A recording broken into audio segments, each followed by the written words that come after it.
तनौ भुनक्तु सह वीर्यङ्करवावहै तेजस्विनावधीतमस्तु मा विद्विषावहै. Om Shanti Shanti Shanti. Okay, so we come to the last class of the revision and the last class of the text. And this is a portion of the text that we had taken at the very end of the end of the text, so it's probably a little bit more fresh in your mind. But in any way, to set the stage for it and set the context for it, this is on the point number 66 that I had given it to you for your reference. And so if we look at our lives and how we experience the various things in our life as we go along, one way to look at is that we are concerned with three aspects about our lives.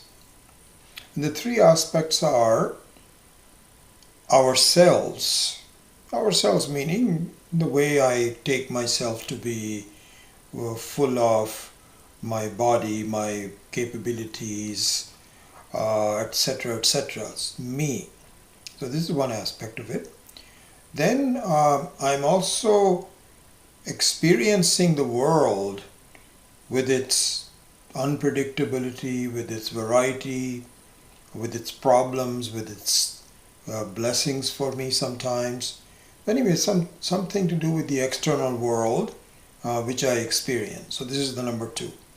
The third one is something which I always wonder about and don't always explore it systematically, and which is the very creator of this whole creation, which is God. And we can lead a life without even thinking about it. But usually we have either subconsciously or consciously, we are wondering about how this whole thing has come about, where is it going, is there someone in charge? And so that is the third side of the triangle, which is God. And this is what our life is all about. It is to really examine ourselves, examine the world, and examine the possibility of God. These are the three sides of the triangle. And so the way we have done the Purusha Suktam is to view our life in those three sides of the triangle. So what we did was, we looked at the Yajna Purusha,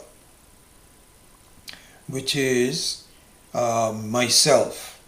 How should I really behave how should I look at myself? And what am I supposed to do? What should I do in order to make progress in my life? And the other one is the Samaja Purusha, which is how do I look at the world, or specifically the society that I'm involved in, and what's my attitude towards it. And again, it is not for the good of the society, but for the good of myself. And the third thing, of course, is an inquiry into the Creator, the relationship between the Creator, the world, and myself. So here, one way to look at this is that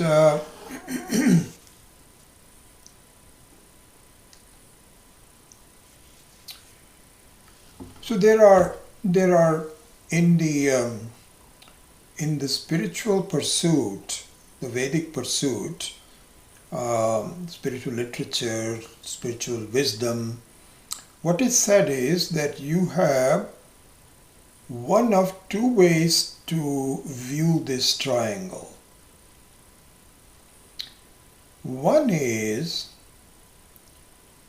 you stay as a limited person that you already take yourself to be. You don't have to do any changes, but you stay with yourself as a limited person, and then you inquire into the dependency of this limited person on the other two factors, which is the world around you and also Ishvara. And you try to do the best you can to fit in, and to be rewarded for a congruence with these three sides. And here, this is what is called Krama Mukti, which means that you postpone ultimate freedom. You'll get some temporary freedom from this congruence, but the ultimate freedom will have to wait, because it's a step-by-step process and it may not happen in this life. You'll certainly be given another opportunity and another opportunity. All these opportunities will come, and at some point in time then you have to make a decision. So this is one way to look at it. The other way to look at it is that go for the ultimate freedom right now. Well, it doesn't mean that you will get it, but try to understand what the eventual goal is. And try to understand that no matter how much progress we make as a limited being, we'll never be completely satisfied. Never. Because the human nature is that we want complete freedom, and we will be okay with some limited freedom for a while, but only for a while, because the quest will continue.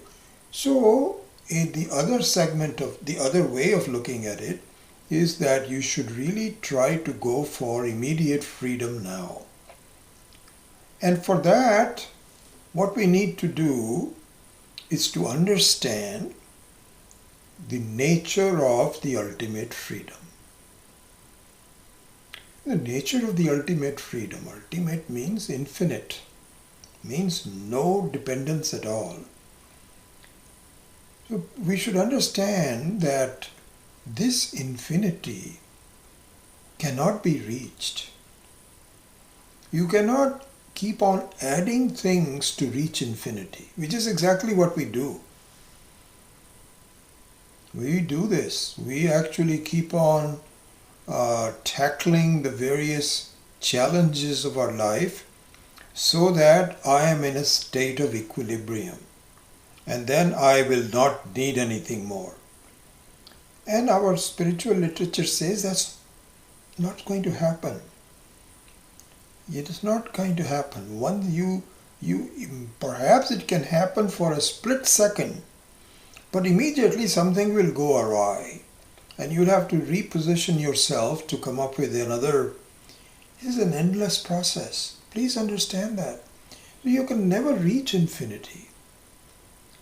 What you can do is to understand that either infinity is not possible, infinity for you and I, or that infinity must be me.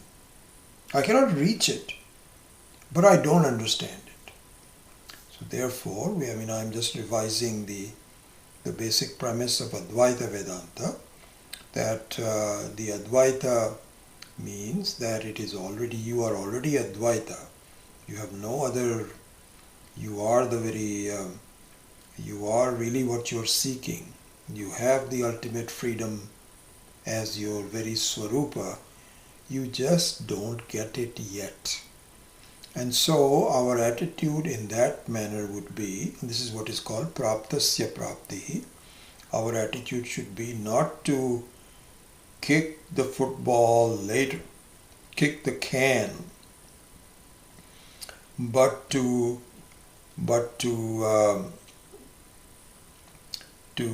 understand how is it that I am infinity but I don't get it. That inquiry is the right one. That changes everything. So therefore, this Purusha Suktam is Purusha Suktam can be done in either of the two ways. You can just chant it in either yourself or in a temple, in the hope that as a limited person you will be slightly less limited. That can be done, and if you have that attitude, then certainly the secondary yajna will give you some blessing, no doubt about it, as we have been seeing.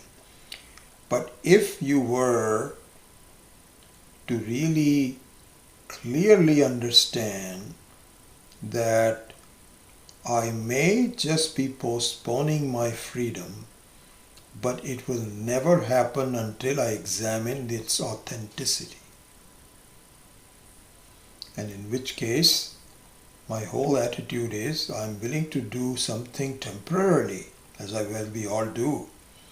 It doesn't mean that you just give up everything and you just close your eyes and start thinking. That is neither possible nor really very feasible. And so you have to keep going.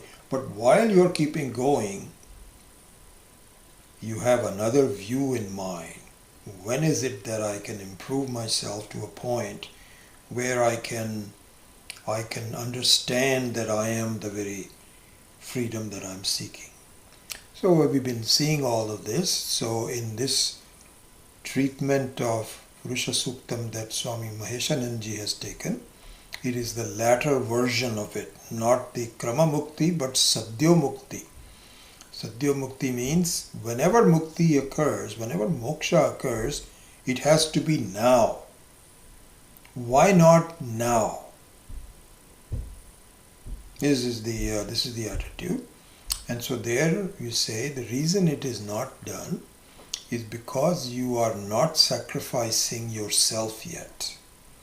And so we saw the Purusha Sukta, the Yajna Purusha, where you say instead of offering your possessions, you have to offer yourself. And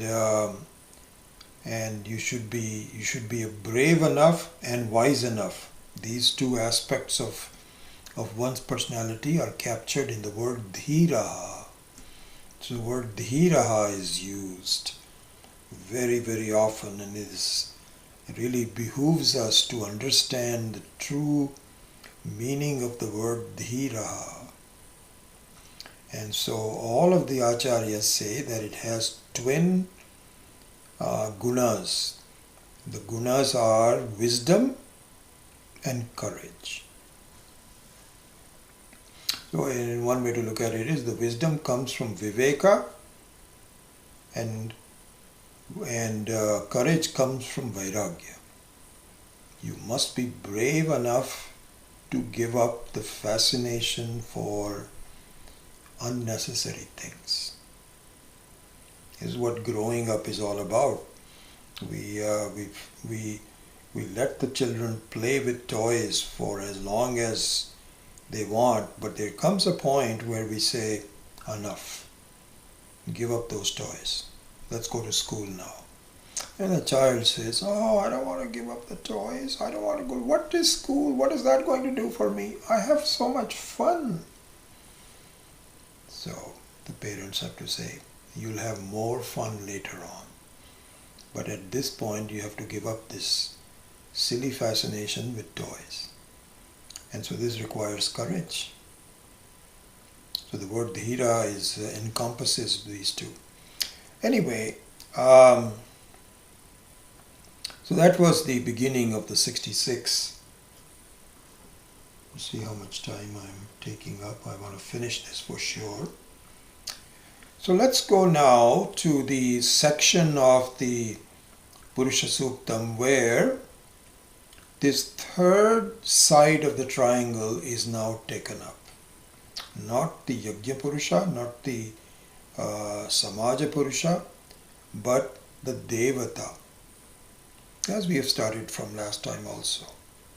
So there we saw that if the goal of any yajna is to invoke a particular Devata such that the qualities of the Devata become my qualities. This is what congruence and it really means. That there is a aikyam, there is a oneness between the Devata and myself. So you can have limited Devatas that will give you some limited freedom that you can do. But if in fact it is a unlimited Devata, then I need to appreciate my own infinite nature. And so to do that, the process is not dissimilar to what we go through in our lives when we have a major, difficult to achieve challenge to face. And that challenge comes up in three different ways. One is that I have to resolve to do something in order to meet the challenge. Number one. The second one is that the second stage is that I am so committed that in the first stage I may not like what I'm doing. But if I persist in my dedication, then in the second stage I begin to like it. I begin to appreciate it. And this is the second stage. And the third stage is, of course, where I achieve my goal effortlessly. So the first one is with a lot of effort and accompanied by the mind saying, why are we doing this? Are you sure? Who told us this? Is that person to be believed? All those kinds of doubts come in. And you're sort of struggling and you're not really happy about it and so on. But you persist. And we saw the examples that of swimming or riding a bike or something like this. Now the riding a bike is very effortless, but at once you try to ask a 3-year-old how difficult. It looks like it's never going to happen. Swimming is the same way. So the first stage is karma, the second stage is liking it, and the third stage is jnanam or effortlessness. It becomes natural. This is what is called naishkarmya siddhi. So naishkarmya siddhi means that no karma is kartritvam and bhoktritvam is gone, and you just coast through life without really wanting to do anything. It just comes to you. That's the third stage. So that being the case, this section of the Purusha Suktam, which said Manaso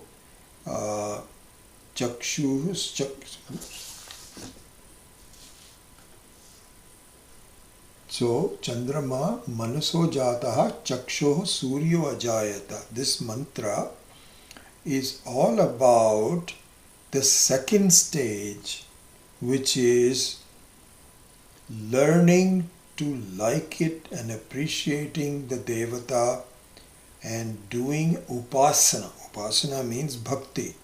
So bhakti means a commitment where you just enjoy doing it. And you enjoy doing it because you now understand that this is helping me. This is good. I'm on my way. So that's when the upasana becomes very... Before that, you're not sure. And so you keep on doing it, you force yourself to it, and so on. I mean, we give this very common example that in India, for example, we have to teach the very young one to do namaste. And so this happens very early on. As soon as the kid is like 1 year old and is able to get the mind focused on things and so on, the parents will say, Namaste karo, namaste karo. So the fellow says, the kid says, Namaste karo means what? The parents have to put their hands together and say, like this, do Namaste.